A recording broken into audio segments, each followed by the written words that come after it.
Kembo Kembo Natata Nzambi Yamazulu. Le Père suprême au nom puissant de Makayat Malakima Congo.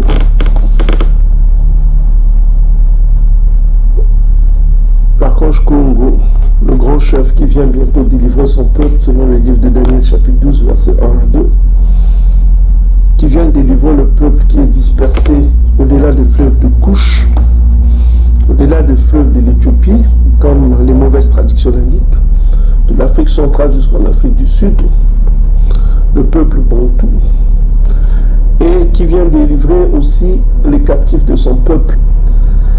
Donc mes frères et sœurs,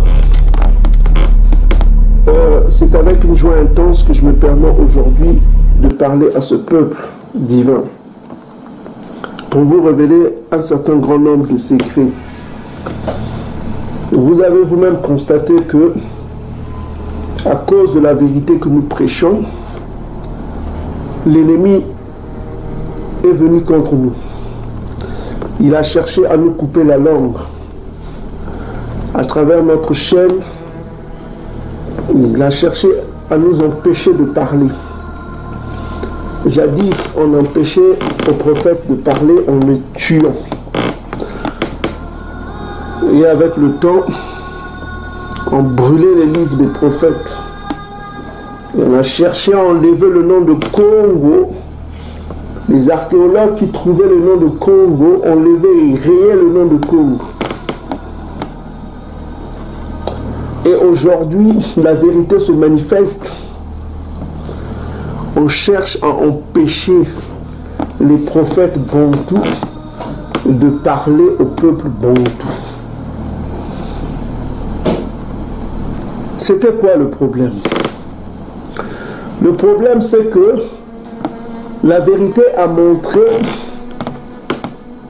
démontré la vérité venant de Malakima Congo, de l'archange Congo, que vous appelez l'archange Congo, Malakima Congo, qui est la vérité, a démontré que le peuple du Tout-Puissant n'est pas au-delà du Jourdain, n'est plus au-delà du Jourdain.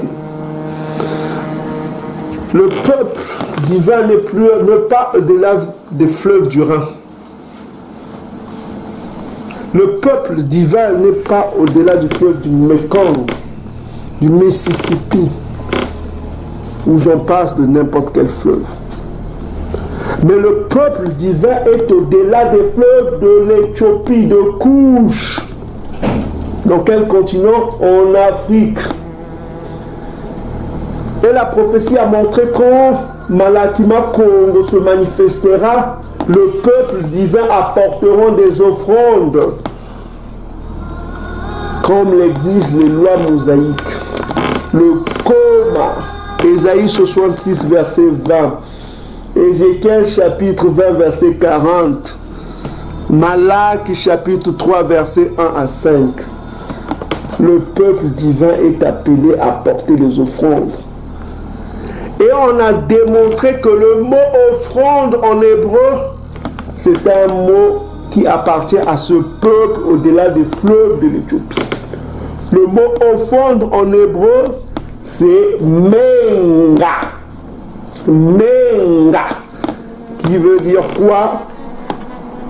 Le sang coulé. Or, l'offrande devant le roi devait avoir du sang coulé. Il fallait que le sang sorte pour que l'offrande du roi soit approuvée.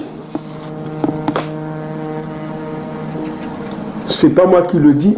Vous lisez le livre de 2 Rois chapitre 16 verset 15. On va le lire. 2 Rois chapitre 16 verset 15. Et le roi Akaz donna cet ordre aux sacrificateurs, c'est-à-dire les Nzaba, un autre mot Congo. Fais brûler sur le grand autel l'holocauste du matin et l'offrande du soir. L'holocauste du quoi? Du roi et son offrande. L'holocauste du quoi? Du roi et son offrande. Le mot offrande ici, c'est toujours menga. Quelqu'un va se dire, mais c'est quoi Tiba Malunga? C'est écrit menka. Il y a le kaf là. Mais il faut savoir qu'en paléo-hébreu, comme dans d'autres langues sémites, le kaf a le son du G. Il y a interposition. On vous l'a démontré quand vous voyez par exemple l'ancien dictateur Kadhafi. Là vous avez Muammar Gaddafi.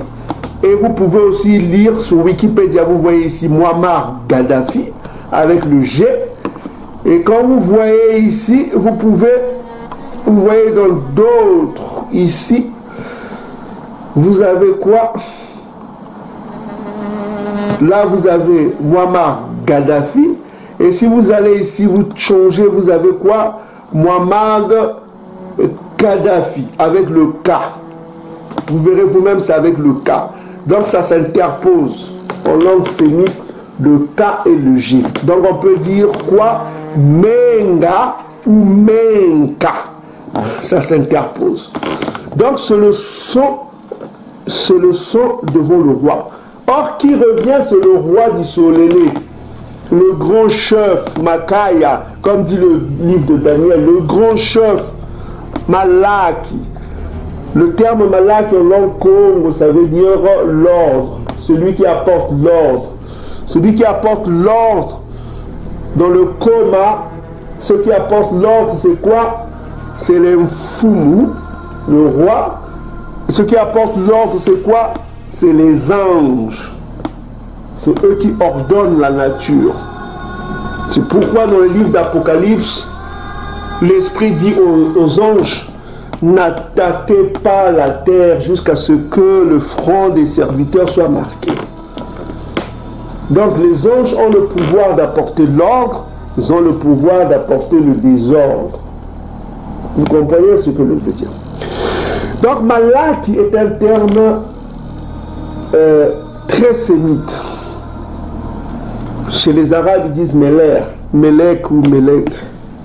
Chez les Bakongo, c'est Malaki. C'est un terme fort qui indique l'ordre, qui indique les anges, qui indique le roi. Donc on dit ceci. 2 Rois chapitre 16 verset 15.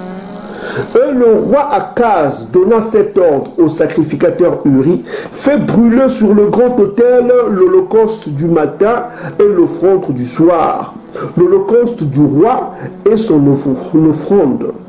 Le mot offrande c'est menga.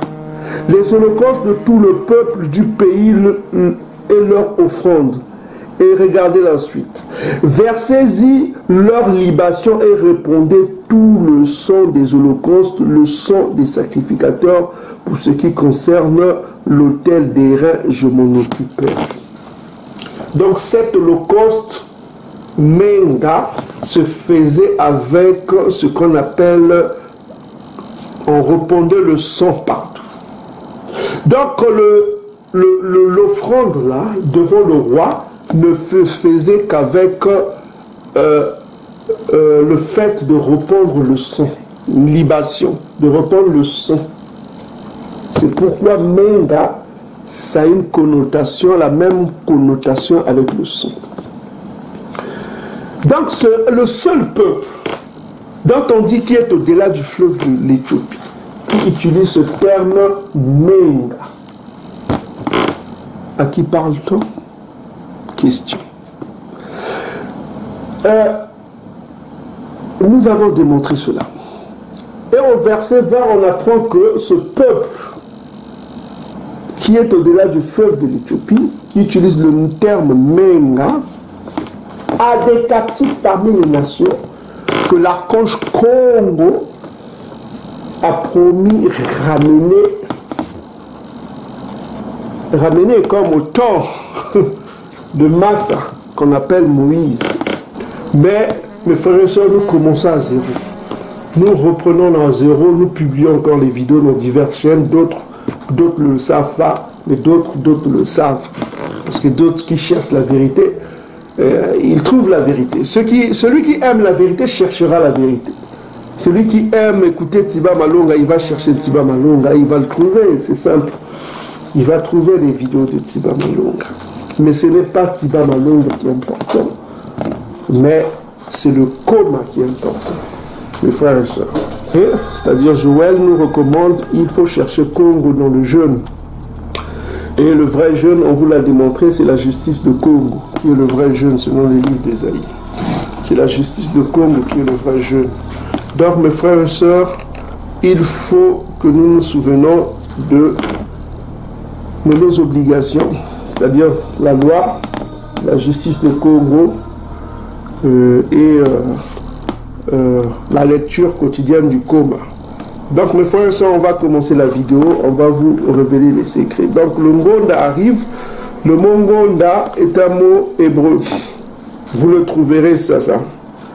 Donc le mot Ngonda chez les Bakongo, c'est Ngonda. C'est Ngonda. Donc ce mot trahit qui sont les anciens Israélites de la Bible. C'est le même mot en paléo-hébreu, Ngonda, qui se dit aussi Ngondi. Ngondi ou Kondi. Souvenez-vous qu'en parole hébreu, la consonne finale est souvent sin. Ici, en l'occurrence, c'est le sin, qu'on appelle le shin ou le sin. Le mot Ngonda, c'est H2320. H2320 veut à la fois dire la lune et le mois chez les Bakongo. Ça veut dire à la fois la lune et le mois. Or, le retour du cycle lunaire délimitait le mois des Israélites bibliques. Donc quand vous lisez, vous lisez dans la Bible, Ngonda veut dire lune et mois chez les Bakongo, comme la Bible dit aussi. Donc si vous allez dans les apocryphes, si vous avez le livre de Tob, où vous avez King James 1611, là où on a vu le nom de Nzambi, vous allez dans les apocryphes de Benatsila, qu'on appelle Siracide ou Ecclesiasticus, 43 versets 6 à 8, on va le lire. Donc Siracide, dans le livre de Tob apocryphe, on dit ceci, 43 versets 6 à 8, la lune aussi à la date fixe, la lune aussi à la date fixe l'indication des époques et le signal de temps. On dit de la lune vient le signal des fêtes, cet astre qui diminue sur la fin, c'est d'elle, c'est-à-dire la lune, c'est d'elle, la lune, que le mois reçoit quoi? Son nom. C'est le mois reçoit son nom. Donc, le Ngonda, qui se dit nouvelle lune, c'est le même mot qui indique aussi le mois. Donc, c'est pareil que chez les Bakongo. Donc, tout est clair, la lune marque le temps. Cela explique aussi dans le psaume 104, verset 19. Vous pouvez lire chez vous. Et vous avez Genèse chapitre 1, verset 16. Donc la lune égale le mois, comme chez les Bantou Bakongo, seul peuple au monde à voir ce secret. Même mot, le mois et la lune. Donc comme nous l'avons prouvé, le calendrier lunaire déterminait la vie des anciens Israélites de la Bible. Un calendrier différent du calendrier solaire grégorien que nous ont imposé les impies édomites romains aujourd'hui, comme l'explique le livre de Daniel chapitre 7 verset 25. Donc c'est un autre secret qui nous concerne. Donc aujourd'hui on va aller voir un autre secret. Il y a un documentaire qui a été publié par un édomite qui s'appelle Ngunza, force invisible du royaume Congo. C'est un documentaire que les dômes vont à 360 €. On trouve difficilement. Donc on parle, c'est un documentaire dans l'univers magico-religieux des guérisseurs du Congo-Brazzaville. C'est un très bon documentaire intéressant. Donc si j'ai ce documentaire, je le publierai gratuitement. Assurez-vous. Donc je ferai de mon mieux pour avoir ce documentaire, c'est très intéressant. Le Ngunza du Congo-Brazzaville. Donc on sait que dans le bassin sud du Congo-Brazzaville, vous avez au sud du Congo-RDC, au nord de l'Angola, vous trouvez beaucoup de Lévites. On vous l'avait déjà démontré cela, beaucoup de Lévites. Il y a un nid de Lévites dans ces secteurs-là. Au sud du Congo-Brazzaville, au sud du Congo-RDC, et au nord du Congo d'Angola. Donc il y a un nid effectif de beaucoup de Lévites là-bas, une concentration, mais on sait qu'il y a beaucoup de Lévites qui sont éparpillés parmi les Bantous. Ça, on vous révélera ce secret-là. Donc, mes frères et sœurs, le terme aujourd'hui, c'est Ngunza. Le terme Ngunza, on va étudier le terme Ngunza. Que veut dire Ngunza? Parce que beaucoup de frères et sœurs me demandent c'est quoi le mot Ngunza que tu utilises souvent dans tes vidéos. On sait que Nzaba, on comprend déjà que Nzaba en hébreu ça veut dire sacrificateur, c'est ceux qui connaissent, tout ça comme ça, mais Ngunza là, d'où est-ce que tu tires le nom Ngunza? Ngunza. Donc pour vous donner l'explication du nom Ngunza, ce terme là est un terme Congo, très important pour comprendre à qui appartient le Koma. Donc ce terme Ngunza, on va détecter ce terme Ngunza pour comprendre à qui appartient le Koma. C'est toujours dans cette perspective pour vous dévoiler à qui appartient le Koma. Donc il y a des choses dans la Bible qu'on doit vous amener à comprendre. Il y a des choses dans la Bible qu'on doit vous amener à comprendre, mais pour comprendre ces choses, il faut connaître les règles de l'hébreu, tout ça comme ça, mes frères et sœurs. Les règles de l'hébreu ancien, MP4, les vidéos.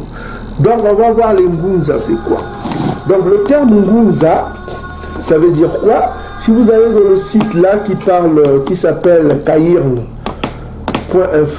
qui parle de kimbanguisme, qui définit le kimbanguisme, on vous donne la définition du terme Ngunza.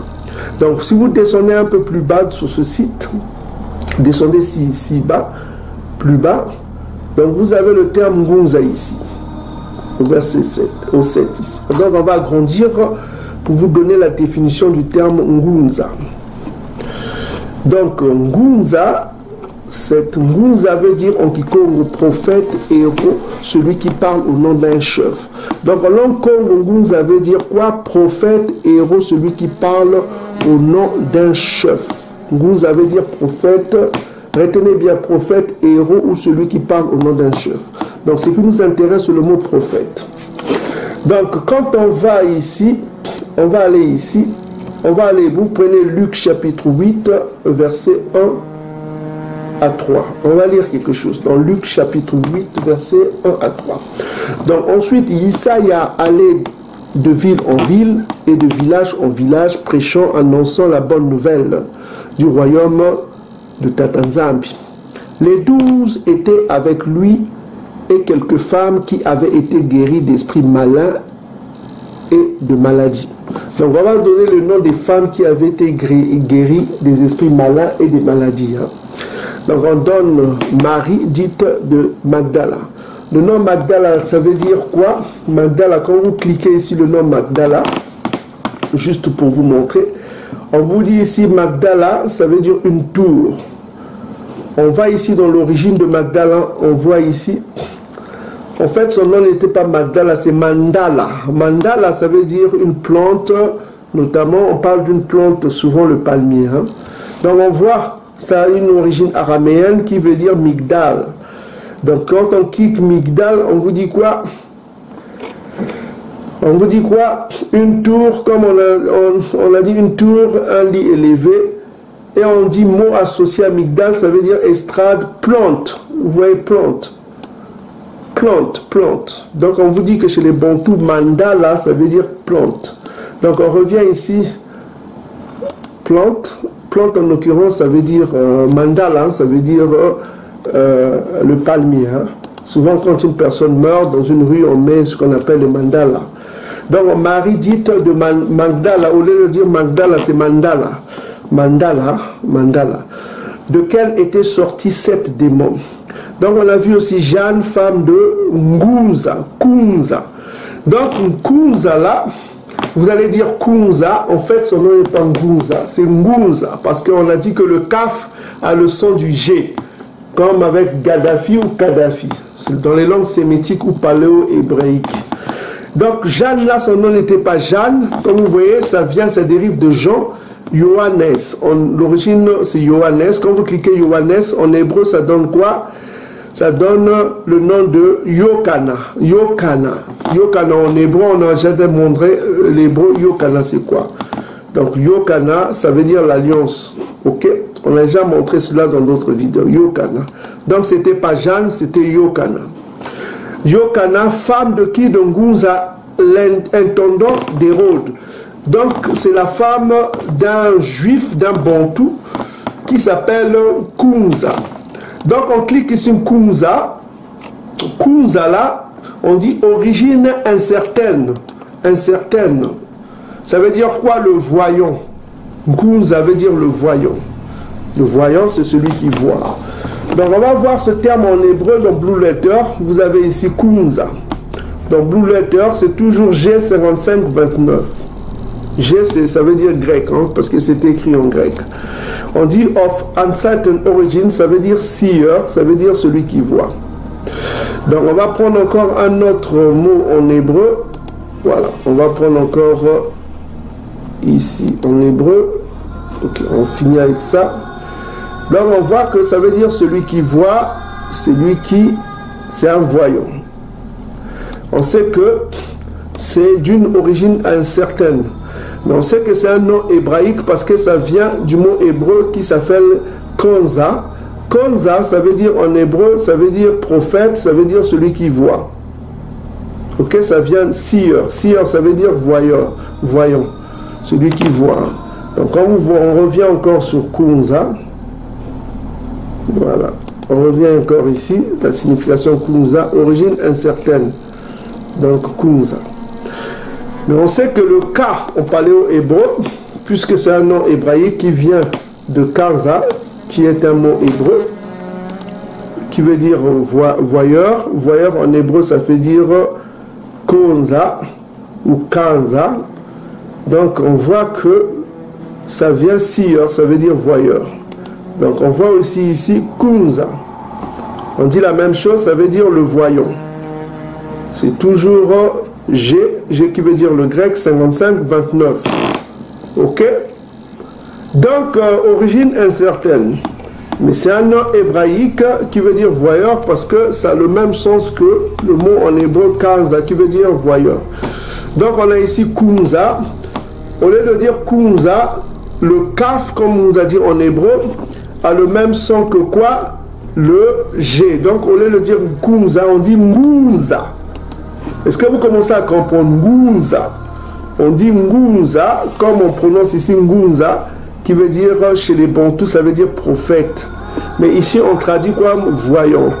Mais quand vous voyez dans la Bible, dans le coma, comment appelle-t-on un prophète?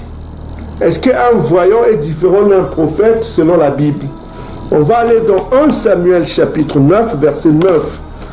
Donc vous prenez votre Bible, 1 Samuel chapitre 9, verset 9. On va voir la définition d'un prophète. Parce que Ngunza, ça veut dire prophète chez les Bantous. Ngunza, ça veut dire prophète. Mais Ngunza ici se traduit en hébreu comme voyant, celui qui voit. C'est un voyant. Maintenant on va voir ici, dans 1 Samuel chapitre 9, la définition d'un prophète. On dit ceci, 1 Samuel chapitre 9, verset 9. On dit, autrefois, en Isolélé, quand on allait consulter Tatanzambi, on disait, venez, allons au voyant, car celui qu'on appelle aujourd'hui le prophète s'appelait autrefois quoi? Le voyant. Congo. Donc le mot prophète et le mot voyant, et c'est la même chose. C'est pourquoi quand vous allez dans Ésaïe chapitre 1, verset 11, on dit ceci, la parole de Congo me fut adressée en ce mot, que vois-tu, Yilimaya? Je répondis, je vois une branche. On lui demande, que vois-tu? C'est-à-dire un voyant, c'est celui qui voit, que vois-tu? Je vois une branche d'amandier. Et Congo me dit, tu as bien vu, c'est-à-dire que tu es un bon voyant, tu as bien vu. car je veille sur ma parole pour l'exécuter. Donc, ça veut dire qu'une prophétie s'exécute. Il exécute ses prophéties. Au verset 13, on dit ceci: la parole de Congo me fut adressée une seconde fois en ces mots. Que vois-tu? Je répondis, je vois une chaudière bouillante du côté quoi? Du septentrion.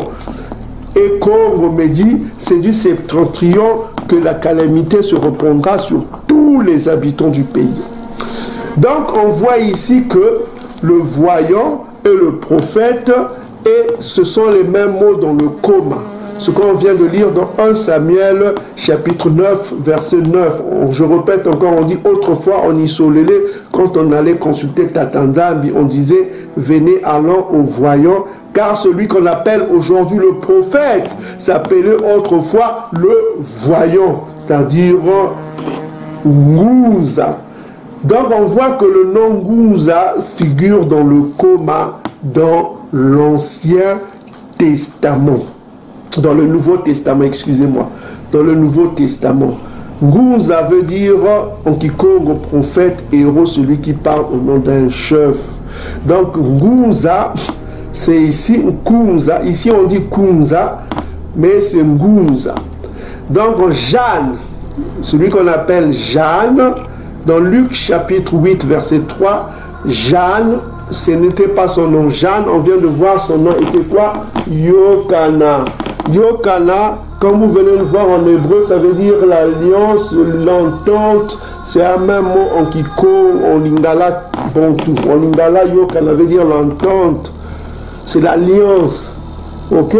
Yokana, femme de qui? De Ngouza, l'intendant d'Hérode.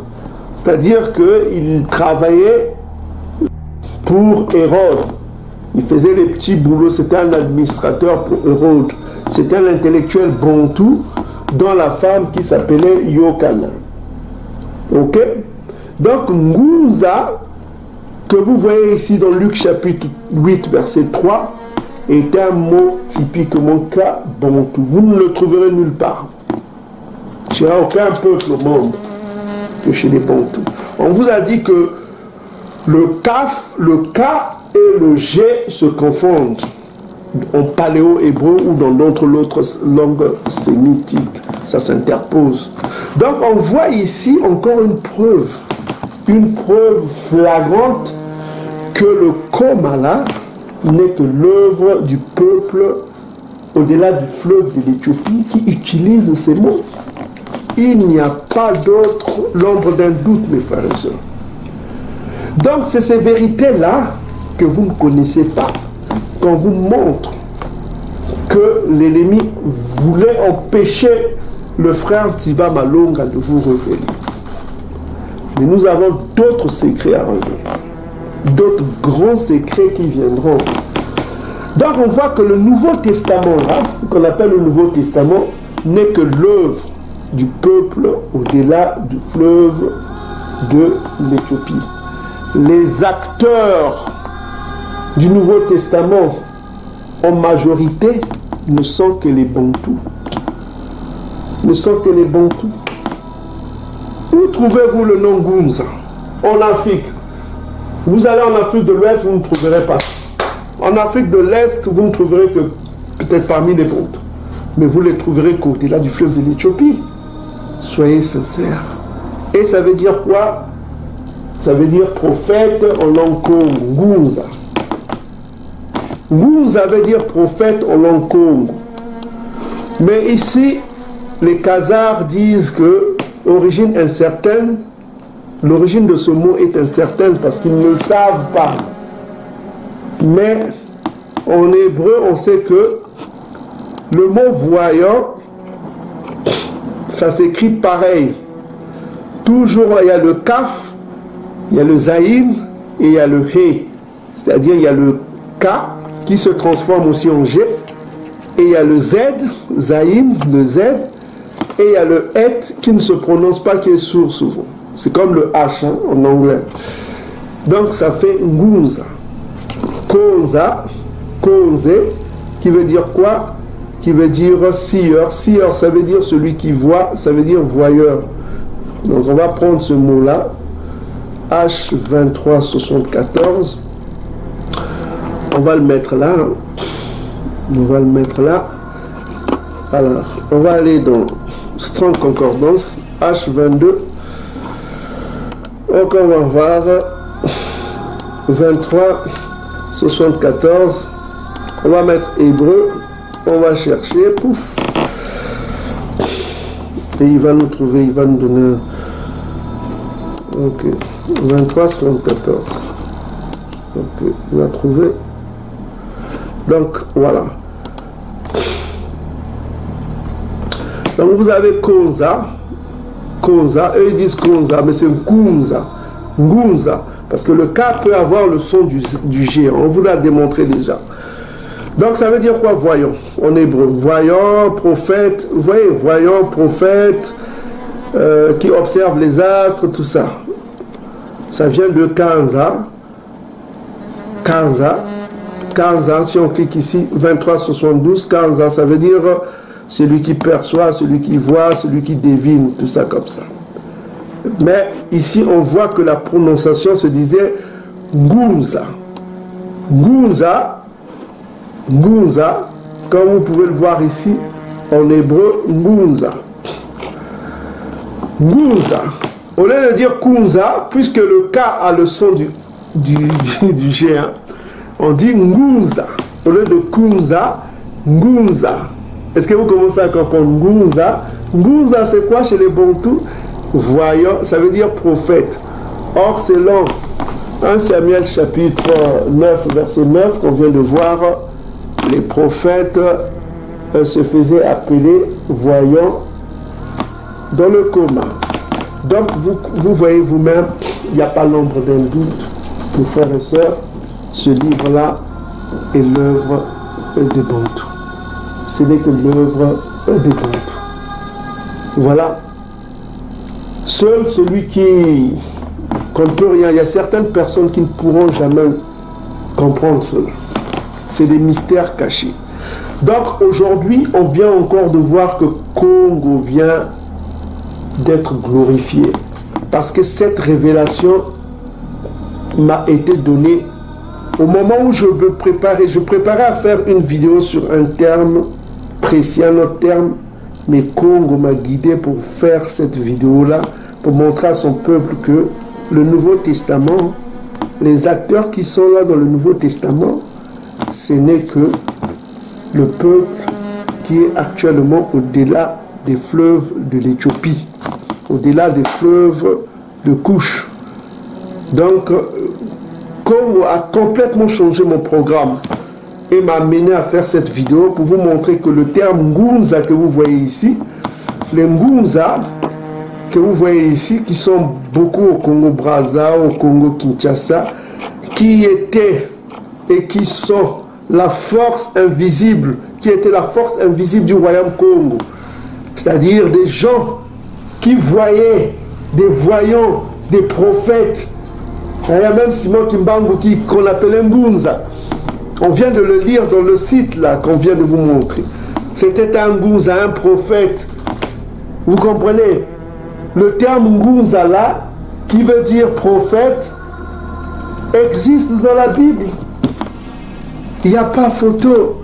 Mais pour comprendre cela, celui qui n'est pas initié à l'hébreu antique, il va dire Kunza. Oh, mais c'est Kunza, c'est pas Ngunza. Mais celui qui est initié à l'hébreu, parleur hébreu, il va comprendre que le kaf peut avoir le son du G en même temps. Donc Ngunza. Ngunza. Voyant. Regardez, ça veut dire le voyant, celui qui voit. Or, le voyant, c'est qui?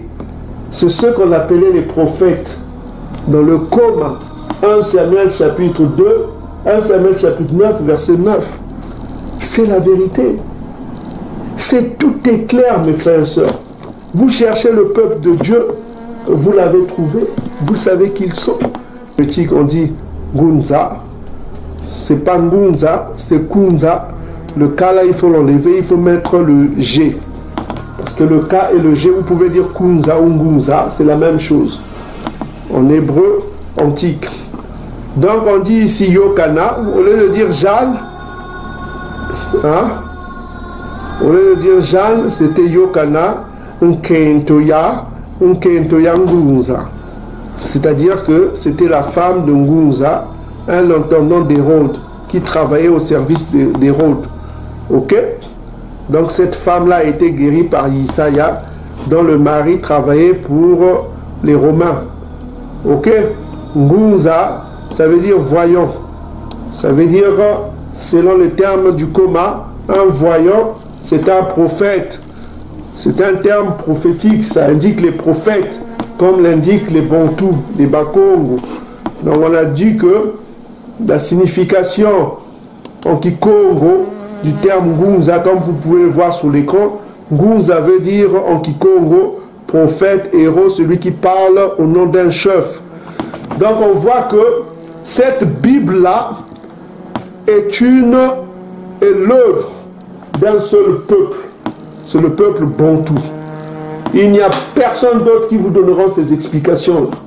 Vous avez beau chercher, si vous n'avez pas l'esprit de Congo, vous ne pouvez pas voir ces choses. Donc voilà, si vous faites ce que vous voulez, vous êtes libre. Adam et Ève étaient libres de ne pas manger le fruit. Ils étaient libres. Hein? On ne les a pas forcés. Quand ils ont commencé à manger, il n'y a pas eu un ange qui est venu les interdire.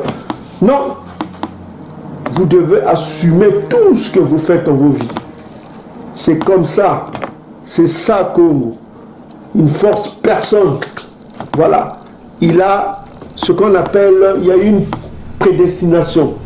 Tout est écrit. Pour ceux qui l'aiment, ceux qui l'ont choisi et ceux qui aimeront le coma. Mes brebis écoutent ma voix. Donc si tu as un brebis, celui qui est de Tatanzam écoutera la voix de Tatanzam et il l'appliquera. Celui qui n'est pas le Tatanzam, il n'écoutera pas, il ne l'appliquera pas. Point barre. Voilà. On n'est pas là pour le nombre. On n'est pas là pour le nombre, on est là pour la qualité. Voilà. On veut des Bantous bien bâtis. Des Bantous très spirituels. Voilà. C'est ce que l'archange Congo veut. Il n'est pas venu pour beaucoup de monde. Hein.